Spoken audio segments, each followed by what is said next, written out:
Hello and welcome to another video. So for this video I just wanted to really quickly show you how I set up my Bookworm life planner. There are a lot of extra dot grid pages in this notebook in particular that I wanted to show you what I was going to do with them. Nothing too crazy honestly, but I just wanted to let you know. I'm presently getting the lighting adjusted just a bit because the sun was coming in through my window, and so I had to put the blinds down to get that weird glare off of like the top. But yeah, this is a really quick setup and super simple, and I don't do a ton, but I wanted to show you, and there's not a ton of preamble to be done. The first thing I do is set up my, I just write my name at the very beginning because it says this book belongs to, and so I lettered my name. I didn't space things out quite right. I started a little too far to the right, and so my last name kind of starts to fall off the page, but it's okay. I wasn't too worried about how perfect this page came out because I'm not ever going to really look back at this page. I just wanted to have it. It probably won't even leave my desk ever, so the fact that it belongs to me is not that important, really.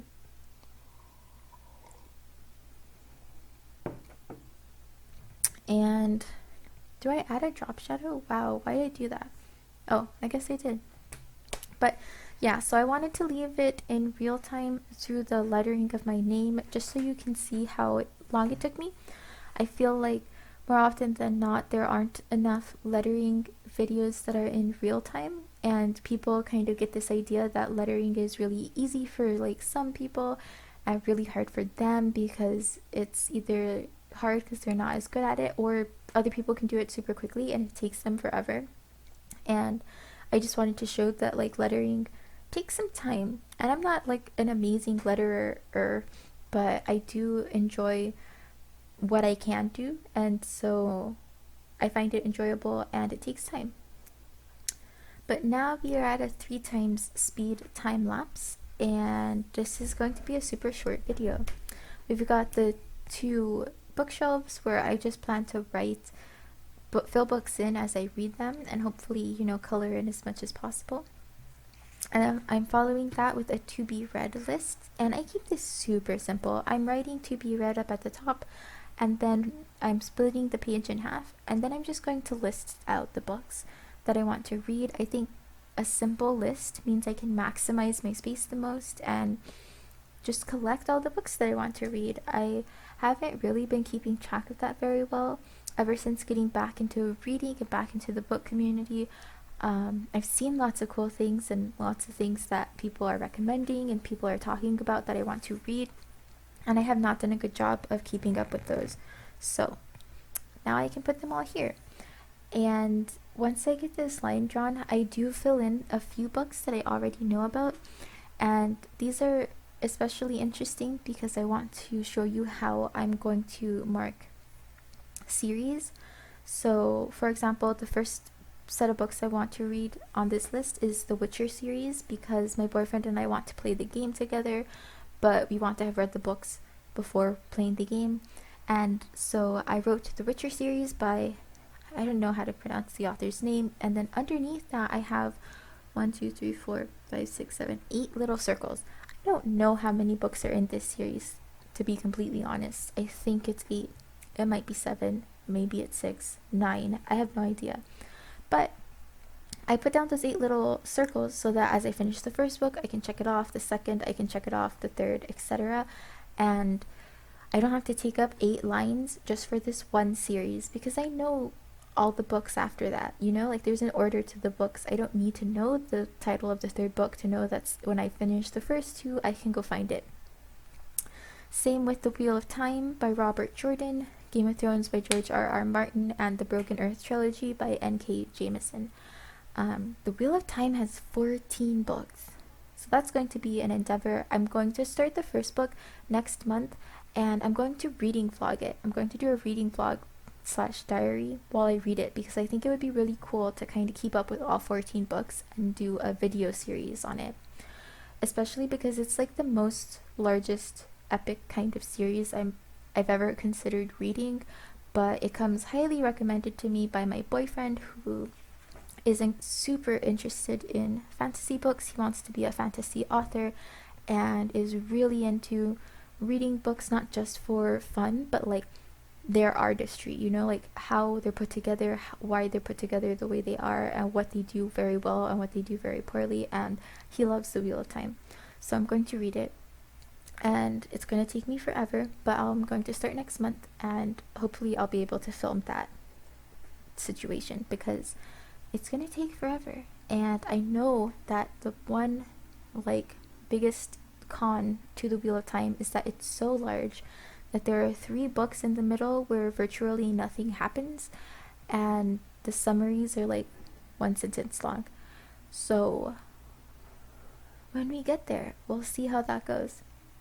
Because yeah, my boyfriend, when he suggested the series to me, wasn't even 100% sure that I should read those 3, but I'm gonna read them, and you'll see when that happens. On this page, I am moving my reading tracker over.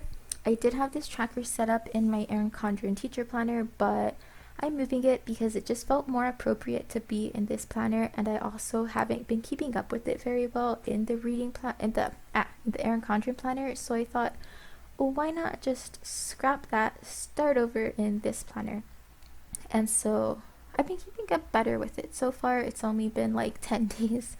And 10 days in August, and like 3 days since I got the planner, so plenty of time to fall off this wagon. But I'm really interested in marking the reading, especially when my schedule gets busier, because I feel like it will be very easy for me to just stop reading again. But I've been having so much fun over the past month getting back into reading. I've been so proud of all the stuff I've been able to read, and I just don't want to not read. It was so hard to get back into reading. Like, I had no idea where to start. It had been ages since I found, like, my TBR list on Goodreads was so outdated. I didn't know what more recent books were, who, like, upcoming and rising authors were. I didn't know what books people were talking about. I was so out of it at the beginning of July as I was trying to get back into reading. And I finally gotten a rhythm. I'm finally, being more like in the know with like some of the popular books that have been like remembering, oh yeah, I used to read that series, or oh yeah, I've heard of that and still haven't read it and I still want to read it. That kind of thing. And so I don't want to lose that when I get busier, which means that I have to put an effort into actually maintaining this momentum and continuing to read. Then this page took the longest because this graph took forever to draw, but it looks really nice at the end of it all. At the bottom, I'm lining this page with the only book washi that I own. It's from Creating & Co., and it is themed for their Discover New Worlds Readathon steampunk release thing. And it's at the end of August 26th through September 1st. And this washi has some of the theme colors, and it's the only book-related washi I own, so I used it even though it doesn't really match. And then if there's one thing I regret about this spread, it's the colors I picked for my color code. They're so random and they look so weird together, and 2 of them are way too similar. I might really have to change them because they don't look good. But it's too late, and I'm not going to worry about it that much because it's just not important. It's not important enough for me to stress out about how these colors don't coordinate. Maybe next year I'll be better at coordinating my colors, but for now I picked a lot of random ones. And this is just to mark how much I read that day. At least 30 minutes a day is my goal. So anything less than 30 minutes I'm marking with red because that's bad. Like, that's not what I want to do.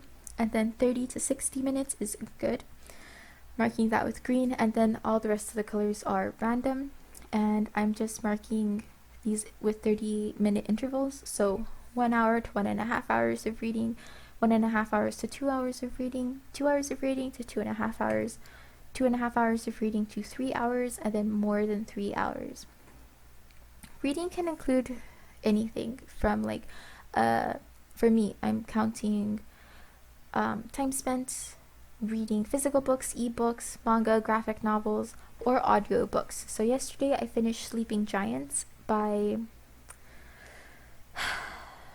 oh, I don't know the author's name, but I finished it and I was listening to the audiobook all day. For like 6 hours, and it was so good. So yeah, that counts. Even though I was doing a few other things at the same time, none of them were mentally intensive enough for me to like be distracted from what was happening in the story, and so I'm counting that as reading time. Then for this lined page, I thought that I would keep a list of the readathons I either like heard about, interested in participating, or definitely plan to participate in. The first one is hosted by Creating & Co. and it's the Discover New Worlds one that I mentioned earlier from August 6th through August 7th. Then in the month of September, I'm participating in the TBR Readathon. And then after that, I know that Creating & Co., their book club, is currently doing a bi-monthly readathon this year, which means that their next one will be in October, and I'll participate in that one as well. And that's all I'm committing to. I know that there's going to be a Book Junkie Trials quest, like smaller quest in winter sometime. Looking out for that. Yeah. Those 2 pages, there's nothing really to do. This is how my pages have shaped up for August. And then there's not really any setup to do for like a large chunk of this. I'm skipping right to the next dot grid page at the back, where there are like 13-14 dot grid pages, so that I can set up just a couple of those. I'm starting with this page where I'm going to put my ARC requests and the ones that I am, well, not the requests, the ARCs that I actually receive and the ones that get approved, pretty much entirely from NetGalley. I went a little overboard when I first joined NetGalley. I thought it would be much harder to get approved for a book, and so I accidentally ended up requesting and then being approved for like 10 of them. So I'm super behind on that, and I've stopped requesting them because I have to read all of these books now. But this is a place for me to mark the titles of the books, their release date, and then when I've read them, if I put a review up on NetGalley, Goodreads, probably YouTube, I think it would be nice to have a dedicated video to reviewing each of the books that I've been given as an ARC, and then whether I've written a blog review. If I ever get a blog up and going, we'll see how that goes, but those are like the sections that I've got for these books. And again, this is a page that takes a long time because I'm drawing this chart out. I also lined it with more of that washi tape.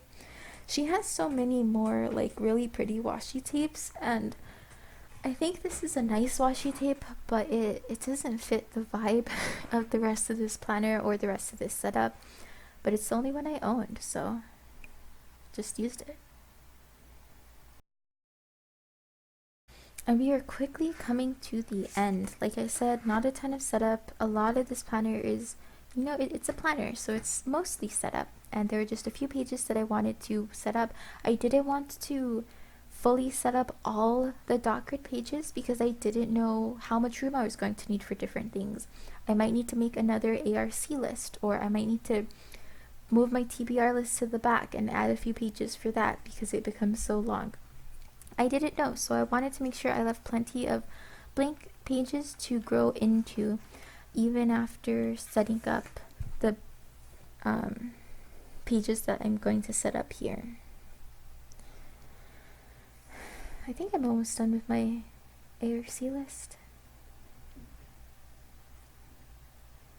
So for this next set of pages, I'm marking books owned that I haven't read, especially ebooks, because I've been buying books on sale like in the Kindle store, and they're super easy to like lose track of and forget that I have because they're not sitting out for me to easily see and be reminded of, but they also get mixed up with the Kindle account because I'm sharing the Kindle account of my boyfriend and his family right now.